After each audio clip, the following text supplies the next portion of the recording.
delegation come up. The North Shore Business Improvement Association, Central Business Improvement Association, District Chamber of Commerce. Welcome and thank you.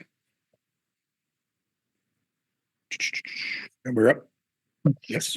Just for a little bit of process protocol, I would like the delegation to please give us a report before we ask questions. We'll ask questions after. So if you've got some, jot them down so you remember them. Thank you.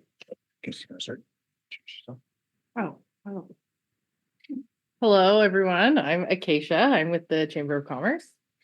Howie Reimer with the Downtown Business Association, KCBIA.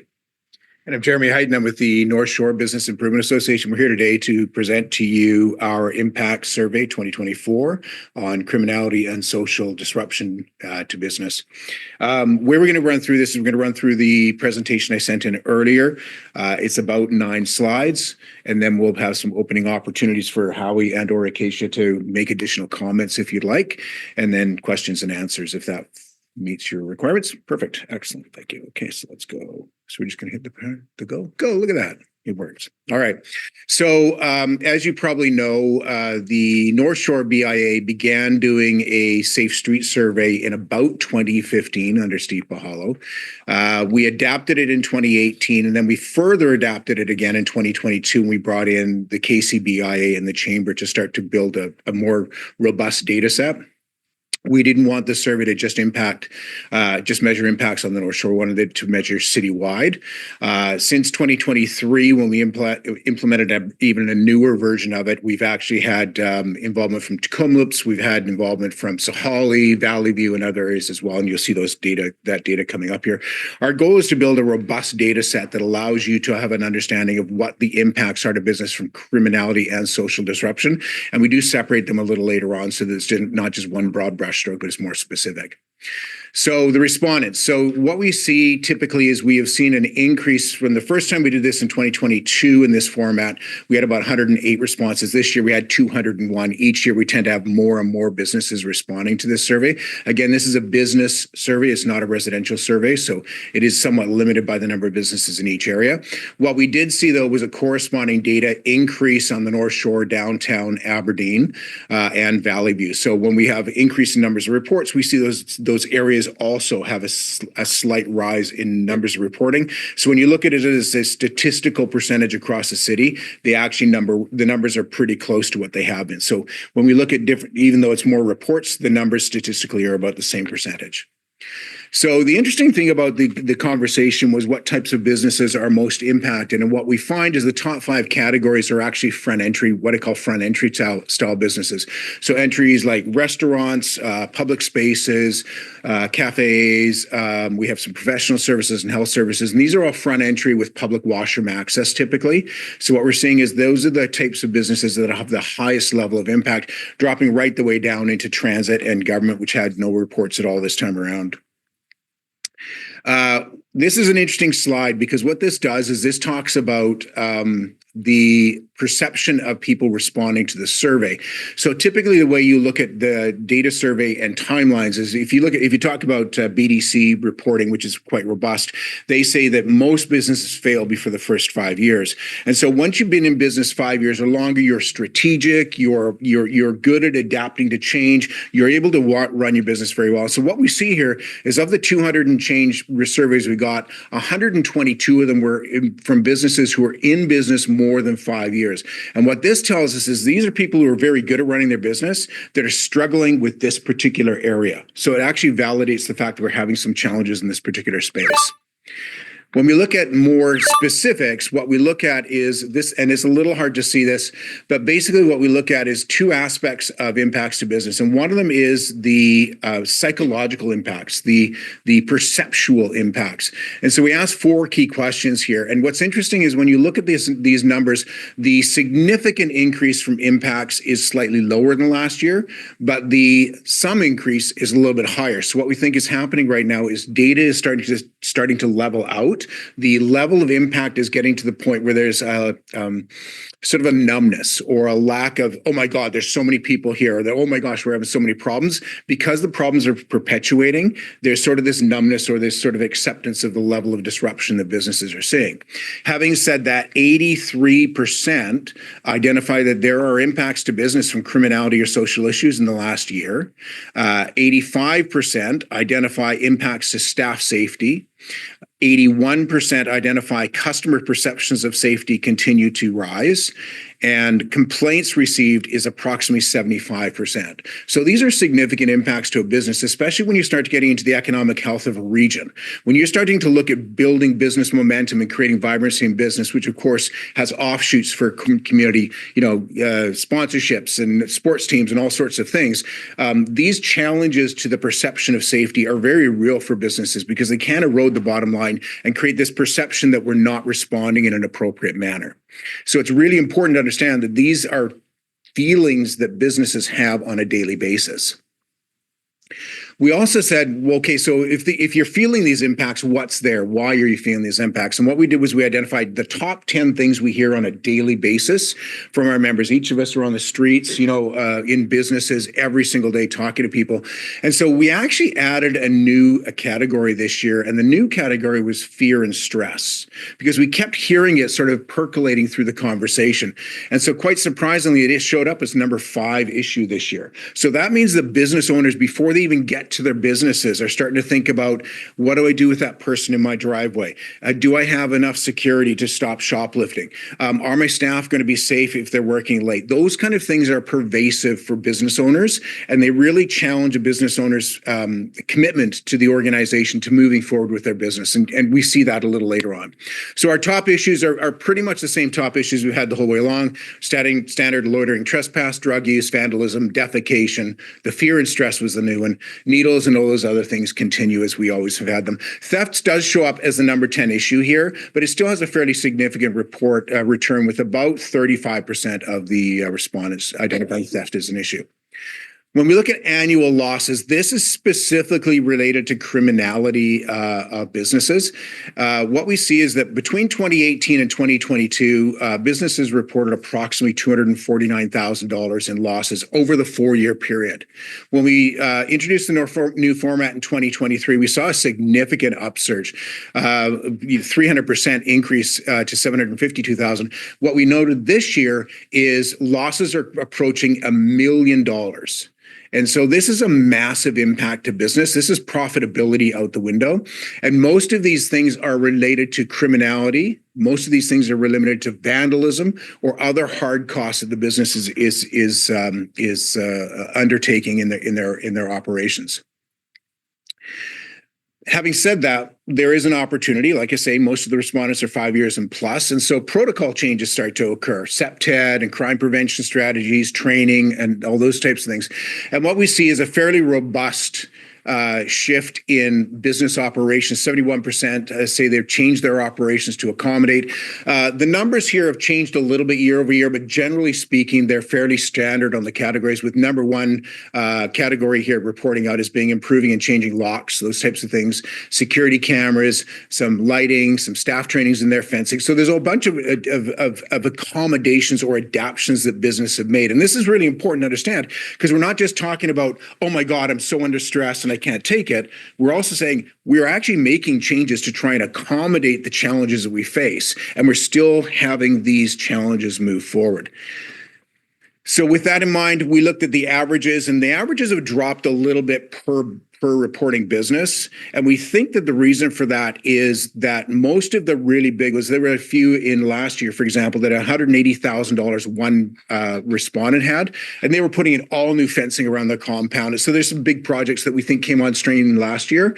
But having said that, when you look at it, 42 of the respondents sort of at the base level all spent on crime prevention strategies about $1,800 per business. And when you get up into sort of the middle range, that $16,000, you've still got 7 businesses. You've got 3 of them over $70,000. So these are what they're spending in lighting and fencing and accommodations and ways to try and adapt to the situation that they're facing on a daily basis. When we look at the CSOs and the RCMP, last year we actually did a sort of a beat on a value proposition. This year we softened that a little bit, and we asked a couple of key questions, because we hear these sort of anecdotal questions being asked in community all the time. Well, if you called CSOs, did they show up, and did they help? Did they resolve the situation? So in this particular case, what we found was that approximately 60%, and I'm sorry because it's a little hard to read, but approximately 60% of the respondents to this survey did call CSOs for action. The challenge is approximately 54% of those situations were not resolved by the CSOs. Now, this doesn't necessarily mean the CSOs were negligent in their duties. We suspect this means that, and you'll see it in the comments as well, that the system CSOs operate in, similar to the RCMP, is defunct. The mechanics of legislation and law enforcement and those other things, health streams, they're all somewhat defunct in the province of BC. And this is challenging our municipal and our provincial police force, our federal police forces, to act in a way that has meat, has teeth to it. So it's really a challenge, because again, if we can't solve the problem, then our call volume drops, which impacts our data, which means we can't request resources. But even if we get resources, can we actually respond? So it's this cycle that continues to roll around. We also asked about RCMP, because CSOs tend to wear the most of the public sort of challenge. But we asked about RCMP, so we see again about just under 2/3 do call RCMP on a regular basis. But one of the things we asked this year, which is a little bit different, was when Superintendent Pelly comes to present to council, he's of course reported crime stats. But we're hearing a lot of conversation in community about the fact that people don't report anymore because there's no follow through. The prosecutorial service won't lay charges. There's no judicial sentencing. All those kind of things are occurring. So we actually asked the question, have you experienced these impacts in the last year and not reported? And 2/3 of our respondents identified that they had not reported in the prior year. This is really valuable for us because we can dig into this as we start to sort of do more work on in the coming months on why are you not reporting? What is the shortfall here? Why does this occur? So that we can understand it better as a community and help to resolve some of these situations. This is where all the meat is for me. The data is nice. It's lovely to have. It's wonderful. But the challenge here is when you start to read the comments, you start to understand the responses. And so what we see in the CSOs, again, is consistency, training, ability to resolve. We see that consistently. What we see in RCMP is similar. The system is broken. They can't do anything. They have difficulty getting charges through. There are problems in the system. But what does this become? This is our concern. This becomes some real challenges for business. So there's a number of comments here which really surprised me. Kamloops has become so bad that we, our family, are moving back to the U.S. This is far and away the worst it's ever been. We've heard about the North Shore for 10 years being a safe place to raise a family. In the past year, having a store here, nothing could be further from the truth. So what we're seeing is business owners on this precipice. This tone change has occurred. And so our ability to attract new developments, to attract new businesses, to maintain the momentum with the businesses we have is being undermined by these inabilities to get traction in our response teams and in our legal system. So this has real impact because I think we're in the next couple of years going to start to see a swelling of the attrition that we normally see from businesses, which is somewhere around 9 to 12%. I think we're going to see much higher. And the tone of this tells us that frustration has reached a boiling point. And this is not just something we're seeing here. I'm getting this across the province. As you all know, I've just joined as the president of BIABC. We represent 70 BIAs, 55,000 members across the province. This is exactly a mirror of what we're hearing across the province. And so for us from a North Shore BIA, and I'll let these two have a chat in a minute, from the North Shore BIA and ultimately from the provincial level at BIABC, we are hoping that municipalities will work with us to get the necessary changes to the Mental Health Act, the system reforms, the judicial reviews, all of these pieces to move this system forward in a way that works on the benefit of our communities. Because if we see this massive declination in business success, it will have a significant impact tax-wise, sponsorship-wise, culture-wise within our community. And it is concerning enough that the canary in the coal mine is singing quite loudly for us. So I'll turn it over to who's going to... Howie? Yeah. Thanks, Jade. Obviously, that very comprehensive report, and I just wanted to say thank you to Jeremy Heighton for taking both Acacia and myself on this ride and doing the majority of the work on this. And I'd like to thank council or the committee and staff for hearing us today. The holistic approaches that we were talking about with the judiciary and the courts and so forth, and on homelessness and mental health and addictions, complex care, etc. Of course, we're looking to council to advocate on that behalf with the province. And also with the federal government as well. But on some of the micro levels, we do understand that there's sort of Band-Aid solutions, but we need to do those while we await some of the greater solutions, more holistic solutions. So it sure would be nice with the new RCMP officers if we could get some if we could get regular foot patrols again downtown and through the all the business corridors, it would be great. And I know it's a capacity issue, and I know the CSOs have a tough job as well.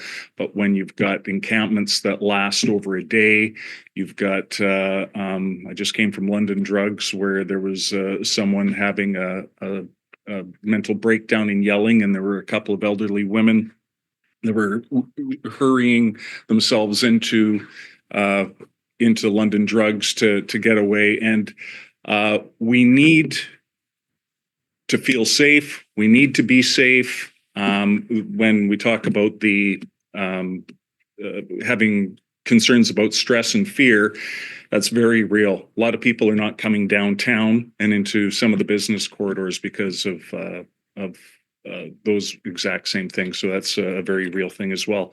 But we're willing, with also the service agreements we get from the city. We want to work with the CSOs. We want to work with community to improve. Perhaps the customer care and patrol team, CAP, can receive further training, work in concert with CSOs. I know we've had those conversations as well. We're willing. We really think it's been a great collaborative effort on everybody's part, and we certainly want to be a part of the solution, but we can't continue to see things get worse, and they are getting worse.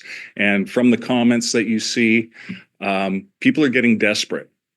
Business owners are getting desperate, and we've seen that there's economic factors as well, but we need to address this. And I thank you for your time. I don't really have too much to add because I think Jeremy and Howie did a great job of, going through the data and kind of talking about the real realities that our business community is facing. But I guess I would just take the time to underline that, the boiling point that Jeremy was talking about. You see it in the comments here. Businesses are considering closing, or they are closing. And we really want to see council become alive to this fact that our business community landscape is going to continue to change unless we have some real concrete solutions that we can do, whether it is the Band-Aid things that Howie was talking about or that longer term advocacy. One piece that the chamber is really focused on is trying to find alignment between council and the chamber's advocacy work.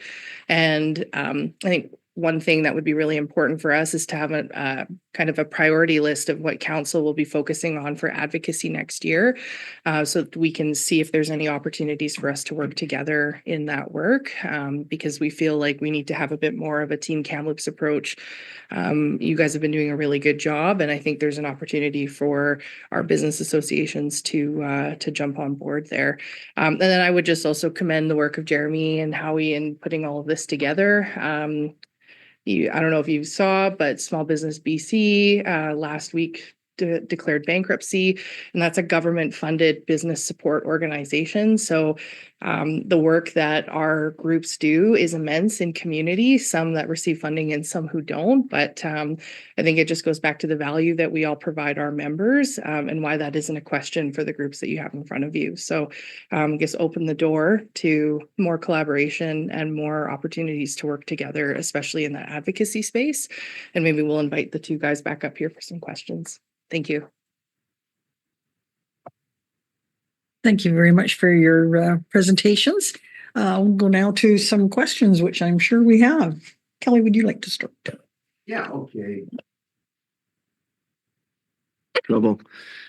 Thank you. Having chaired the Safety and Security Select Committee, I mean, I've, very, very aware of the challenges that we have within the community, within the business communities, as well as, other areas of Kamloops. When I look at the advocacy part, I wonder where UBCM is. I wonder where SIGLA is. I always have a hard time saying SILGA, LGLA. Where the hell is the provincial government? IH. There's a federal government. I looked at your report, and in the conclusion, you make some great statements there. And when you take a look at it, everything in there is essentially provincial and federal mandated. Bail reform. Well, we got an MP that's really advocating hard for it. But I mean, we all know how hard it is to move that pebble along. And to your point, I mean, as a community, we continue to suffer, on the streets, on the businesses and whatnot. One of the things that I've been thinking about, and I'll just throw this out there because I think there might be an opportunity here for us as collectively, as a group, to develop a task force, a community task force. Okay, where you have municipal government representation, you've got BIA representation, you got chamber representation, you got representation from community, because I personally feel that this challenge will not go away until we fully understand it from a community level. Okay. So is there an opportunity for us to develop a task force? And to your point, Acacia, identify 4 pillars or 5 pillars, whatever it is, that we as a community want to tackle in the next 2 years. I think it's something that is worth looking at. We can set an agenda where it's okay, here's what we have identified. How are we going to do this? Is it advocacy? Well, if it is, who's leading the charge here? Okay. So, I mean, to me, that's a step for community in the right direction, I think. So it's just something to consider. I think it's something that is worthwhile. Yeah, I think just to the task force idea, I know that we'd really be open to doing something like that. Our groups have talked about even doing our own day of the legislature to bring these issues forward. I know Jeremy's doing that as well through BIABC. So I think anytime we can look to try to be a bit more strategic and aligned in the advocacy asks that we have, the better our community will be for it. So really welcome that idea for sure. And specifically to the LGA piece, we're currently in the process of scheduling BIABC presentations to all of the LGAs coming up this year. So we expect to be directly engaged with LGAs across the province.